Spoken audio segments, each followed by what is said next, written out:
I smoothed out my skirt and took a deep breath before pushing open the heavy oak door to Christopher's new office.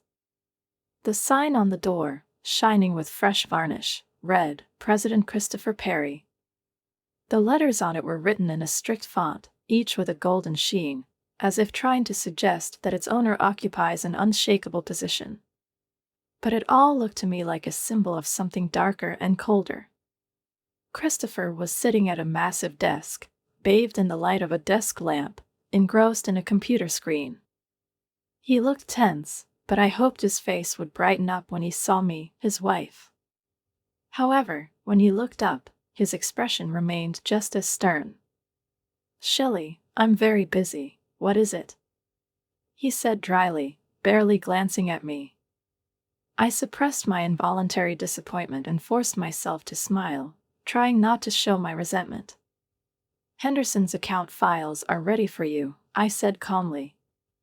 "And the staff meeting starts in 10 minutes. He waved his hand, casually, as if my information was superfluous to him. "Cancel it, I have more important things to do." His voice sounded impassive, but as if hiding something elusive. "But, Christopher," I persisted, even though each of his answers seemed to be trying to knock the ground out from under my feet. "Everyone has been working hard all week to prepare for this meeting. They expect you to be there." "Cancel it," he repeated, in a tougher tone. "This is an order, not a request." I shuddered, feeling something settle inside, as if the Christopher I once knew had completely disappeared, leaving a stranger in his place. With a curt nod, I turned around, left, and carefully closed the door behind me, as if I hoped not to disturb his thoughts. In the hallway, I stopped, pressed myself against the wall, feeling my heart pounding so hard that it seemed like it was about to pop out. I had to summon all my strength to keep from crying. It was all so alien. It seemed as if someone had taken over not only his office, but also himself. That Christopher, who talked with sincere enthusiasm about each new project, about how his team inspires him, about the desire to be not just a boss for everyone, but also a friend. "Is everything all right, Shelley?" I looked up and saw Michael, Christopher's father. Although he was officially retired, his tall, imposing silhouette often appeared in the office. There was a faint worry in his eyes. "Of course, Michael," I replied, forcing a smile again, although I felt how hard it was to keep it. "It's just a busy morning." He looked at me carefully, and I realized that he could see right through everything. "I'm fine, but you don't look good, Shelley." "What did Christopher do this time?" His voice sounded warm, but I also caught a note of firmness in it. I hesitated, torn between the desire to remain faithful to my husband and a growing sense of helplessness. "It's nothing special," I tried to answer, trying not to betray the tremor in my voice. "Christopher is just getting used to his new role." At these words, Michael's face clouded with concern. My thoughts were somewhere far away from the disappointed faces of our team who greeted me when I announced that the meeting was canceled. The sight of their downcast looks and displeased expressions caused me a sharp pain in my chest, but it was nothing compared to the strange feeling that squeezed my heart when I remembered how Christopher, with a slight cunning in his voice, talked about some lunch with Carol. It's the name, its tone. My intuition, which was rarely wrong, told me that this dinner might have had a completely non-business connotation. The next morning, I arrived at the office earlier than usual, determined to make up for what might have been lost due to yesterday's conflict. As soon as I entered, the usual hum of voices and the slight rustle of paper were replaced by a strange silence. It seemed that every look, every "good morning" was fake. There was something more behind it. Evelyn, our lead designer, came towards me, her eyes shining with restrained curiosity and concern. "Shelley, is there any news about the rescheduling of meetings?" Her voice was soft, but I noticed a hidden shadow of discontent. I hesitated, weighing my words, trying not to betray my own discord. I'm working on it, Evelyn. Christopher, well, he's still adjusting to his new role. Evelyn raised her eyebrows, as if trying to figure out exactly what I meant. Is that what we call it now? What is it? She asked with a hint of sarcasm, but painfully sincere. But I didn't have time to answer. His loud, demanding voice suddenly rang out from Christopher's office, overshadowing the muffled conversations in the office. Shelley. My office. Right now. I shuddered, trying not to show my emotions, and hurried to his door. Christopher met me with a look full of annoyance. He handed me a pile of documents, which I barely managed to hold, a heavy bundle of papers that filled the thin air of the room. When I looked at the first sheet, everything inside me turned cold. It was an official complaint from the design team, which mentioned Christopher's absence from key meetings, delays, and lack of support in approving projects. I looked up, trying to choose the words that would calm him down. Christopher, they're just upset, I began softly. If we could arrange a meeting and listen to their problems. Their problems? He interrupted me with a smirk, not hiding his disdain. I'm in business, not kindergarten. If they can't stand the pressure, they can leave. I felt my insides go cold at his words. These were employees who had worked for the company for many years, those who had once helped his father build this business from scratch. But, Christopher, I desperately searched for the right words, knowing that this was not only about business, but also about what was personal to him and me. These are your father's most trusted people. His eyes flashed with anger. My father, he repeated contemptuously. He is no longer in the company. I'm in charge here now. And I'm not going to let a bunch of whiny designers question my authority. I took a deep breath, trying to suppress the pain. I wish I could bring back the Christopher with whom I once started this journey, a man with such respect for each of his employees. I looked into his eyes, hoping to see a glimmer of the old sincerity, but instead I felt like just another one of his subordinates. As I turned to leave, I noticed his phone vibrate. Christopher looked at the screen, and that mysterious, sly smile flashed across his face. I'm going out for lunch. Don't make any calls, he said, not looking at me. But, Christopher, we have a meeting with a client at 2 o'clock, I reminded him, hoping with the last of my strength that he would return to his former responsibilities. Move her, he replied, already stepping towards the door, without giving me the slightest chance to object. I watched him walk away down the hall, and something inside me shrank. This situation was no longer just a work stress. There was a threat of something more, inevitable in the air. When I returned to my desk, I immediately plunged into solving the accumulated problems, answered calls from dissatisfied customers, and tried to calm the outraged employees. By noon, I was feeling completely exhausted when a light knock on the wall of my cubicle brought me out of deep thought. When I looked up, I saw Michael standing in front of me. His face was worried, but there was a warm concern in his eyes. Shelley, darling, do you have a minute? I nodded, feeling tired and grateful for the unexpected break. Michael sat down across from me, his gaze serious and full of tenderness. I've heard something about Christopher running the company. His voice was low, almost a whisper. I swallowed, not knowing what to say, feeling tears involuntarily begin to burn my eyes. Michael put his life into this business, entrusting Christopher with his future. How could I tell him that everything was falling apart? Michael, I started, but he raised his hands to stop me. You don't have to protect him, Shelley. Not for me. I've known for a long time that something is wrong. I was just hoping that he would grow into this role. He spoke calmly, but there was a pang of disappointment in his voice. I couldn't hold back anymore.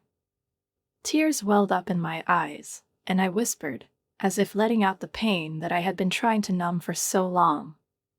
I do not know what to do, Michael. He pushes everyone away. Michael squeezed my hand tightly. His calm presence seemed to protect me from the shattered world around me. We'll figure this out, Shelley, together, he said firmly, his voice confident and calm. This company, this family means everything to me. I'm not going to let Christopher ruin it. At that moment, Christopher's voice boomed throughout the office, echoing through the walls, filling the atmosphere with new tension.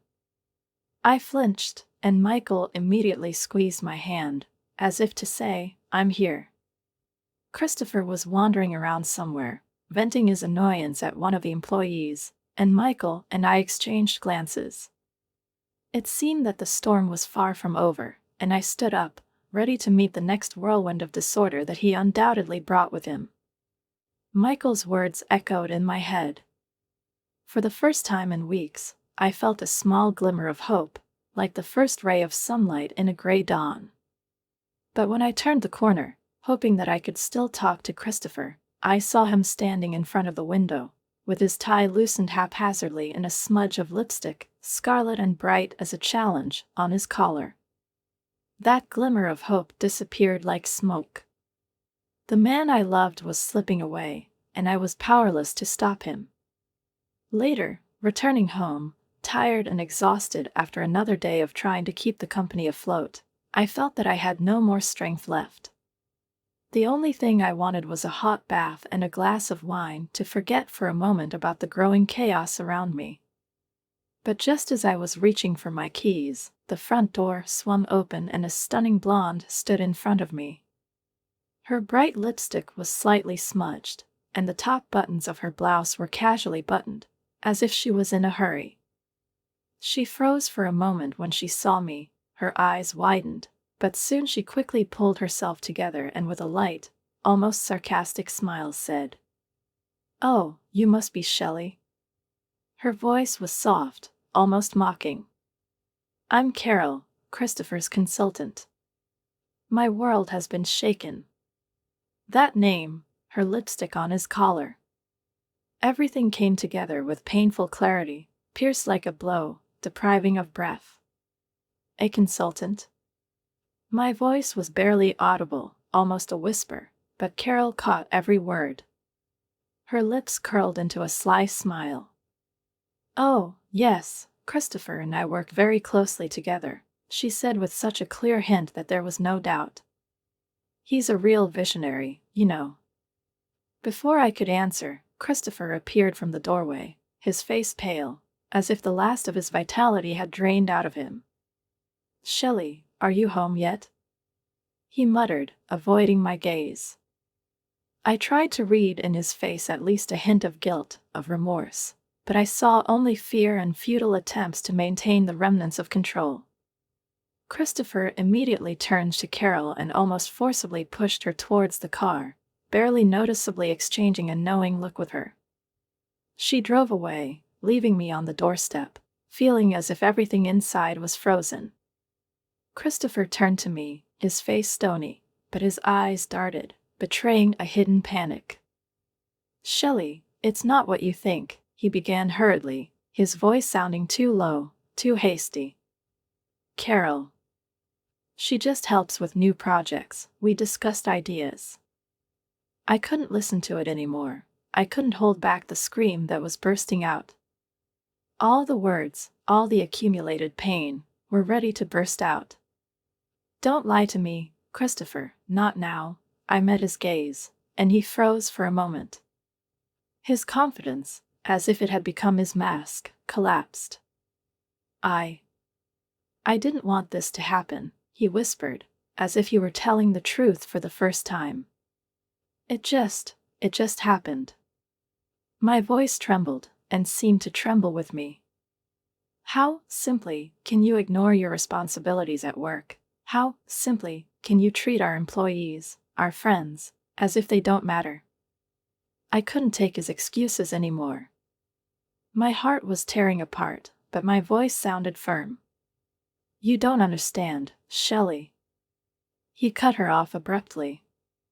You don't understand the pressure I'm under. My father left me company, but I can't fill his shoes, I can't.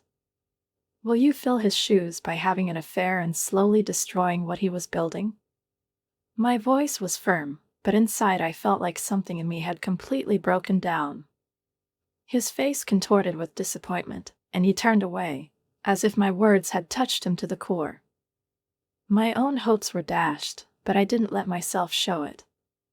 For the first time in a long time, I said something that had been in my heart for a long time. We're not bus anymore, Christopher, I said coldly, almost mechanically. You did it yourself. As I said these words, I realized that they were the truth that I was afraid to accept. Everything we once had, our dreams, our marriage, our life together, has crumbled, destroyed by his betrayal and my own blind trust. At that moment, his phone vibrated. He looked at the screen, and I felt a familiar burning sensation under my heart. It was Carol, I knew it, as I would have known the smell of danger in a dark alley. He didn't even deny it. Shelley, please let me explain, there was a plea in his voice, but I was too tired of his lies and excuses. I grabbed the keys and, without hesitation, headed for the door. Where are you going? What is it? He asked, sounding confused. Away from you, my voice was calm, cold, devoid of emotion. I need to think. I got into the car, started the engine and drove slowly out onto the road, letting the darkness of the streets carry me away from the house, which now seemed strange. Tears blurred my eyes, but I didn't let them break out. How did it come to this? The man I once loved, the one with whom we built a life and shared dreams, now seemed to be lost in other people's shadows, and everything around us was collapsing like a house of cards. The phone rang in my ears, and Michael's name flashed on the screen. I froze for a moment, my heart skipped a beat, but then I pulled myself together and answered. Shelley, are you all right? You left the office so quickly. Michael's voice was full of anxiety. His kindness flowed through my ruined walls like cool water, and suddenly everything spilled out of me. The story about Christopher, about the company, about my broken heart, everything that I have kept to myself for so long. Michael listened to my confession in silence, without interrupting, and then spoke softly. Shelley, I'm so sorry. It's my fault. I shouldn't have put so much pressure on Christopher. No, Michael, it's not your fault, I replied, feeling that something was subtly changing in my soul. Christopher made his choice. Michael sighed, but his voice remained firm as he said, Still, we have to deal with this. Come to my place, we'll discuss what to do. I drove to Michael's, feeling a strange, unfamiliar sense of calm. Christopher's betrayal was finally exposed, but I wasn't alone. For the first time in months, I felt a glimmer of strength inside me, the strength to face whatever was coming. No excuses, no vague hopes. It's time to stand up for myself and for the company that has become my second home. The next morning, I walked into the office with my head held high, ignoring the whispers and sidelong glances of colleagues. Talking to Michael made me determined, but nothing could have prepared me for what was waiting around the corner. Christopher stood in the middle of the office with his arm around Carol's waist. She was wearing a pencil skirt and blouse, almost an exact replica of the one I once wore myself, back when I still believed that I had a reliable shoulder next to me. Christopher spoke loudly and confidently. I want you to meet Carol. She will join our team as a special consultant. My heart was pounding painfully when his gaze crossed mine. Carol had a sly grin on her face, and she seemed to be enjoying her new position. Evelyn, our lead designer, was standing next to Christopher. She broke the silence first. But, Mr. Perry, we already have a full team. And by the way, Shelley. Christopher interrupted her with a casual wave of his hand. "Shelley's going to help Carol, isn't she?" he said. His voice was pompous, like an actor's, and there was nothing but subtle malice behind those words. I felt the stares of my colleagues on me, a mixture of pity and curiosity. Gathering my courage, I smiled, although it looked more like a grimace. "Of course. Welcome, Carol." The next few hours passed in a haze of strained smiles and undercurrent of tension. I returned to my office, trying my best to focus on my work, but my thoughts stubbornly returned to what I had seen in the morning. I felt that my strength was leaving me. A knock on the door startled me. It was Michael, his face full of worry. "Shelley, I just heard about the appointment. Are you all right?" I shook my head, fighting back tears. "I don't know how much longer I can take it, Michael. It seems to me that Christopher is doing everything to hurt me in every possible way." Michael's face became serious. He looked determined, as if something inside him had snapped too. "It's time to end this," he said. "I'm calling an emergency meeting of the board of directors. Christopher has gone too far." Before I could answer, the door burst open with a bang. Christopher burst into the office, his face flushed with anger. "What are you doing, father?" he growled. "This is my company. You can't just barge in here and—" "That's enough." Michael's voice was firm and decisive, and he stopped Christopher in mid-sentence. "You've made fun of everything I've worked so hard for. It's time for you to face the consequences of your actions." Christopher's eyes narrowed and a smile of icy cynicism flashed across his face. "The consequences?" he drawled. "I'm just getting started." He reached into his jacket pocket and pulled out an envelope, throwing it on the table in front of Michael. "Consider this my first official act as president." With shaking hands, I opened the envelope. Inside were the divorce papers signed by Christopher. My throat was dry, and my soul was filled with emptiness. Christopher looked at me coldly, his voice devoid of any warmth. "You're fired." It took me a moment to realize the meaning of his words. They pierced my consciousness like sharp needles, leaving behind a feeling of disbelief and resentment that inexorably rolled in like a wave. Christopher laughed. His laugh was cold, distant, as if he deliberately wanted to hurt me even more. "Fire you?" "Oh, no, Shelley.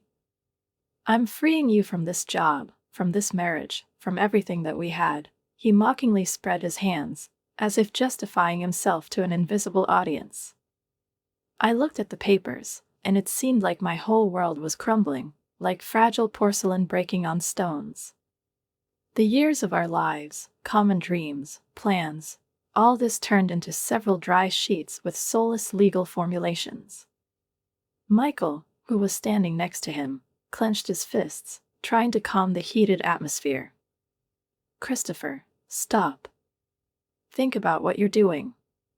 Shelley is the foundation of the company. She kept it afloat when you—" His voice faltered, but he continued, "Without her, you—" "Without her?" Christopher snapped, giving his father a scornful look. "Admit it, Dad. Your methods are outdated. Carol and I know how to lead the company forward. We have big plans with her." While the father and son got into a heated argument, I felt a strange, quiet calmness spreading inside me. Christopher's words, his indifference, seemed to cut off the last emotional knot that connected me to him. I looked down at the divorce papers, then back at Christopher, who now seemed like a stranger, almost a stranger. At that moment, I made a decision. "I'll sign it," I said quietly, interrupting their argument. Both men turned to me in amazement, and Christopher seemed to be the first to put a smug smile back on his face. "I knew you'd understand, Shelley." His voice was laced with false warmth. It's really for the best. I met his gaze calmly, without looking away. You're right, Christopher. It's for the best, but not for the reasons you'd like to think. As I signed the papers, I felt a weight that seemed unbearable to me fall off my shoulders. Christopher may have ruined our marriage, but I wasn't going to be a victim anymore. I'm leaving, I said, my words sounding firm and confident. Christopher suddenly frowned, his complacency fading. You can't just. He began, but I interrupted him. I can. Good luck running the company, Christopher. You're going to need it. As I walked to the exit, holding my head high, Michael's voice rang out in the hallway. Shelley, wait. I stopped and looked back. There was both pride and determination in his eyes, as if they reflected the rest of the strength I'd lost. I have an offer for you, he said, coming closer, that can save this company and maybe give you a chance to start over, the way you deserve. Michael's words sparked a spark of hope in my soul, long since extinguished amid the gray days and ruined plans. I realized that I was ready. Ready for change, ready to stop being a shadow of myself. Later, sitting across from Michael in his cozy office, I hugged a warm mug of tea, feeling its warmth gradually fill the void inside. Over the past few days, my thoughts have turned back to the past more than once, like a storm, spinning frames one by one. Shelley, Michael began, his voice flat, with a hint of respect. I want you to come work for my nonprofit architectural foundation. We need someone with your skills and integrity. I blinked in surprise, barely realizing what I had heard. An architectural foundation? I thought he would offer to return to the company. But Michael, what about the company? Christopher? I looked at him for an answer. Christopher has made his choice, he said softly, and for a moment there was a shadow of sadness in his eyes. Now it's time for you to make yours. My heart suddenly sped up when the phone vibrated in my hand. It was a message from Evelyn, SOS. Everything is falling apart here. Christopher and Carol are completely ruining everything. We need you, Shelley. A feeling of longing and responsibility gripped me. Despite the betrayal and bitterness, I still cared about the company and the people who stood by me all these years. I need time to think, I said, looking up at Michael with eyes full of doubt. Sure, but don't drag it out, he nodded, his expression full of understanding. We both know Christopher won't waste time dismantling what we've built. The next morning, pulling myself together, I entered the office for the last time to clear my desk. The atmosphere was tense, and conversations died down as soon as I passed by. As I was carefully packing my things, Evelyn appeared in the doorway, her face worried. Shelley, thank God you're here. This is a disaster. Christopher canceled for major projects, and Carol regrouped the teams without taking into account their skills. Customers start asking questions. I don't work here anymore, Evelyn, I said, trying to keep my voice level, although the tension still slipped through my words. I can't help you. Evelyn's eyes widened in shock. Are you leaving? But, what about us? What about the company? Before I could even answer, Christopher's loud, authoritative voice rang out from the hallway. Shelley, what are you doing here? He burst into my office, followed by Carol, with a smug expression on her face. I took a quick look at them, trying not to show emotion. Just picking up my things, I replied with restraint, trying not to succumb to his pressure. Christopher narrowed his eyes like a predator who has lost his patience. Great, the sooner you leave, the better, he snorted. Carol will handle your duties. I couldn't help but chuckle when I saw Carol step forward, confidently digging her manicured nails into Christopher's hand, as if consolidating her superiority. I'm doing great, Christopher says I'm a natural talent, she added with a touch of arrogance. I held her gaze, answering coldly. Maybe. But successful management of an architectural firm requires more than just naturalness. Christopher's face turned red, and he seemed to be boiling with anger. Go away, Shelley. You're not welcome here. I picked up the box of things, ready to leave, but suddenly I noticed movement in the hallway. Michael appeared, surrounded by 3 board members. There was a firm determination on his face. What's going on here? Christopher looked at them defiantly, but Michael's voice remained calm and unwavering. Get together for an emergency board meeting, Christopher. Your recent decisions have put the company at risk, and we are here to discuss your future. Michael's words instantly knocked the confidence out of Christopher. You can't do that. I'm in charge here. One of the board members looked at Christopher seriously and shook his head. Now let's see, he replied, pointing towards the conference room. Michael turned to me, and there was a faint, barely noticeable smile in his eyes. Shelley, we could use your ideas at this meeting. If you want, of course.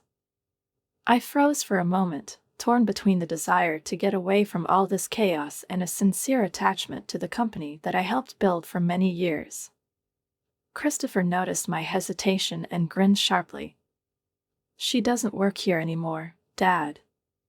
She can't say anything. Something clicked in me. Putting the box on the table, I straightened up, holding my head high. Actually, I think I'll stay for this meeting. I think I'm the only person who knows how this company is actually run. Christopher and Carol gasped at the same time. A shadow of concern flickered in their eyes, but Michael, on the contrary, smiled. Pride was visible on his face. I took a step into the conference room, feeling a firm resolve awaken in me. It wasn't just me. It was a struggle for the legacy that Michael built, and for the fate of all those who invested their lives in the company. When the meeting began, I spread out reports and graphs on the table, each of which was silent but undeniable evidence of how badly the company under Christopher's management had suffered. We have lost 3 major clients in just the last month. I spoke clearly and confidently, although my heart was pounding like a bell, but I kept myself in control, knowing that this was our only chance. The reputation of the company is falling, and the morale of the employees is at its limit, I said, meeting the eyes of each member of the board. Christopher's face turned purple with anger. This is absurd. He exploded. We have everything under control. Carol and I are working on new strategies that are taking us deeper and deeper to the edge, Michael interrupted abruptly, his voice harsh and unyielding. The numbers don't lie, Christopher. I noticed the board members exchanging anxious glances. It was a moment of truth that would decide the fate of the company. Carol intervened, insisting that Christopher worked day and night coming up with new ideas and was in the office until late at night. I couldn't help but smile sarcastically. Is that what you call it? Because from where I stand, all I see is a company in crisis and a president who cares more about his personal ambitions than his responsibilities. Christopher's eyes flashed with anger, and tension distorted his face. You don't know what you're talking about, Shelley. You're just mad because I left, he said irritably, adding as if that explained everything. I smiled bitterly. You ruined our marriage, Christopher. And now you're destroying this company, too. You're taking her to the edge, ready to burn everything down. Mr. David, the most senior member of the board, cleared his throat, his voice sounding firm, as if clarity had cut through the stagnant air. I think we've heard enough, he said. It is obvious that drastic measures must be taken to save the company. Christopher's face paled instantly. What do you mean? He looked around helplessly, but it was Mr. David who took the floor, indicating a direct threat to his power. We need to think about the new leadership. And act immediately. The room exploded. Inside, the real chaos began.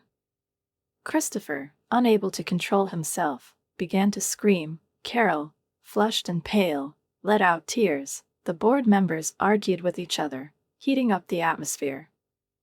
And I sat as if in the center of a hurricane, feeling an extraordinary, almost ephemeral calm. Suddenly Christopher turned to me, his gaze filled with despair, as if there was a last glimmer of hope left in him. "Shelley, please," his voice broke. "Tell them I can fix it. We can work together again as before." For a long time I looked at the man who once was everything to me. For a moment, I saw the old Christopher in him, scared, vulnerable, and asking for support. But suddenly Carol's hand squeezed his palm imperiously, and it brought me back to reality. I remembered everything, how he trampled on our dreams, and how he undermined his trust in the company. "I'm sorry, Christopher," I said, softly but firmly. "You made your choice, and now you have to live with it." Michael stood up and slammed his fist on the table, interrupting the noise. "I suggest we vote," he said. "Will Christopher continue to run the company, or will he be removed from the post of president? Those in favor of suspension, raise your hands." Time seemed to slow down. One by one, the hands of the board members rose above the table. 1, 2, 3, 4. The vast majority. Christopher, finally realizing what was happening, exhaled in despair. His face fell. "It's not fair," Carol shouted, but her words disappeared into thin air. Everything was settled. Christopher was no longer there, and the company was finally safe. When the meeting ended, Michael came up to me, his gaze gentle but demanding. "Shelley, we need you," he said softly. "The company needs you. Will you come back? Will you help us restore it?" I hesitated. My heart was torn between the desire to help and the desire to finally start life from scratch. But before I could answer, Christopher himself came up to me, desperation mixed with pleading in his eyes. "Shelley, please," he whispered, his voice sounding hopeless. "You know me better than anyone. I can fix it if you just give me another chance." I looked from him to Michael, feeling conflicting feelings clench in my chest. They both hoped for me. The future of the company and my own hung in the balance. It was not just a business decision, but an opportunity to prove to yourself your importance, your worth. I took a deep breath and made a decision that would change everything. A few days later, a general meeting of the company's employees was held to announce the changes. I stood in front of a room full of people, looking at faces that reflected a mixture of excitement and expectation. At that moment, I had already been appointed interim CEO, and now I had to guide us to a new future. As many of you already know, I began firmly, despite the pounding of my heart. The last few weeks have been a difficult test for the company. But today we are opening a new chapter. For a moment, my gaze rested on the figure of Christopher, standing at the back of the hall, pale, with a tired expression on his face. Carol was nowhere to be seen. I continued. "Yes, we lost customers. And yes, we faced difficulties. But the heart of this company is your talent, your dedication, and the foresight that you bring with you every day. That's exactly what has remained unchanged." There were whispers of approval from the crowd, giving me extra confidence. I continued by explaining our plans to restore customer trust and stabilize finances. I was standing at the window, looking out at the city, and my heart was as light as it had been for a long time. The windows of the new office gave me not only a panoramic view of the streets filled with life and opportunities, but also the feeling that my life had finally got back on track. The internal tension that always accompanied meetings with Christopher The weight of all those years at the company where I was forced to watch its destructive decisions, all this seemed to have gone away. This office was not full of memories of the past, it was a blank slate. There was a soft knock on the door, pulling me out of my thoughts. I turned around and Evelyn, my faithful right hand, was standing on the threshold, her face beaming with joy. "Shelley, you won't believe this," she said, her voice trembling with excitement. "We got the Henderson project." My eyes flashed and a sincere smile appeared on my lips. Henderson's project was not just a major contract, it was recognition, an opportunity to work with one of the most respected corporations in the field of responsible creative design. The dream I had been striving for years was now here, a reality. "This is amazing, Evelyn," I said enthusiastically, feeling a warm wave of pride and gratitude fill my soul. "The team must be thrilled." Evelyn smiled and nodded, her eyes sparkling. "They're waiting for you in the conference room. They want to hear your thoughts on the first steps," she said. Then, after a slight hesitation, she added, "Shelley, you inspire them. After everything that happened, you gave them the strength to believe again that we can do something truly meaningful." These words struck a chord with me, deeply. I have always tried to show everyone around me that, despite the mistakes of the past and tense conflicts, our company can stand on a solid foundation based on trust, mutual understanding, and striving for quality. A sincere, almost childish thrill awoke inside me from the knowledge that I had managed to convey this to people. When I entered the conference room, dozens of eyes were looking at me, the eyes of people, each of whom had gone through difficult times and now stood here ready to take on the challenge. In this room, I felt something more than just a working atmosphere. I saw a spark light up on the faces of my colleagues, which indicates a willingness to move forward, no matter what.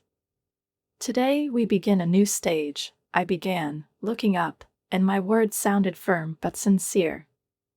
"This project is not just a chance to show the world what we can do, it is an opportunity to approve our new approach based on mutual trust, honesty, and faith in the best." I sat surrounded by my team, hearing a quiet hum of discussions and ideas rising in the room, which suddenly turned everything that was happening into a single, living space. It seemed that the walls of the office were imbued with the spirit of creation, as if the past no longer had power over me, and the future, unencumbered by the expectations of others, began to unfold before us with breathtaking purity and boundless possibilities. We discussed Henderson's project, and every idea sounded like an echo of our hopes and hard work. With each new offer, I felt the confidence of my colleagues grow, and how my own doubts, which until recently seemed insurmountable, evaporate. My work was finally not overshadowed by anything. Here I felt respected, not needing anyone's approval. Taking a marker, I held it up to the whiteboard and circled one of the key ideas, saying, as if drawing a line, "Let's imagine a future together, free from our previous fears," I said, and I was surprised at the force with which these words sounded. Let each of us imagine how he sees our project, our common path, unshackled by old dogmas. We are here to create something truly ours. The room was filled with lively laughter, jokes, and then silence as everyone began to thoughtfully write down and develop their proposals. I watched as ideas were born, on a blank slate, the way I once had to clear my own heart and start from scratch when the world around me seemed so unstable and changeable. The past 5 months flashed before my eyes, and I realized how far I had come. Christopher, his failures and mistakes, Carol with her thirst for status, even my own fears that once held me down, all these were not just lessons, but an important part of what I have become today. And the more I thought about it, the clearer I realized I didn't need someone's success, someone's support to become strong and independent. I went through all the trials and stood up, and this realization brought deep, true satisfaction, which every person aspires to. The knock on the door distracted me again. It turned out that it was employees from the marketing department who came with additional ideas for the project. The team gathered, discussed the new proposal, and then, left alone with my thoughts, I felt the deepest gratitude for those who were with me. To all those who believed in me and continued to walk by my side, despite the difficulties,